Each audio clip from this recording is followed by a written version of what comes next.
regulation protects the incumbents in general. That is most often the case. That's most often the case. And, I think none of us think that, completely unregulated markets would work. I mean, you can't have, you have to have basic protections against fraud. Mm-hmm. You have to have basic protections against bad dealing in a lot Mm-hmm. of different ways. But at the end of the day, most regulation tends to end up protecting either the incumbent or whatever the largest players are. Mm-hmm. A lot of the time that's the same player, right? Mm-hmm. But the largest players are the ones who have the greatest opportunity to to deal with regulation. I mean, gosh, again, we do not want to go down political rat holes, but like, think about this. Like, Facebook keeps saying that they are totally open to regulation from governments about free speech, right? About regulating speech online.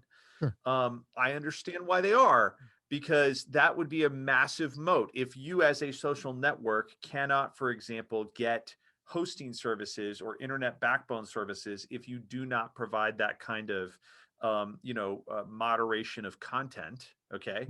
And there's evidence that is true that without government regulation, kind of the the other players in the marketplace are using their monopolies and duopolies to effectively create that kind of regulation, okay?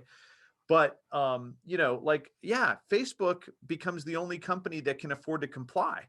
And so it becomes a self-creating monopoly or duopoly situation. And that's really not a great place for competition. It's really not a great place for innovation.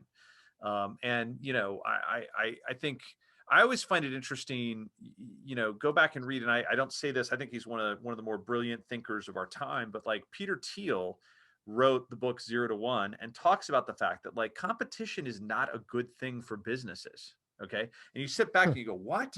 I came from the school going, competition is a great thing for business. He's like, no, competition is a great thing for consumers. It's a great thing for markets. It's not a great thing for individual businesses. They would prefer to have a monopoly. Like, at the end of the day, you can succeed as a business in a competitive market.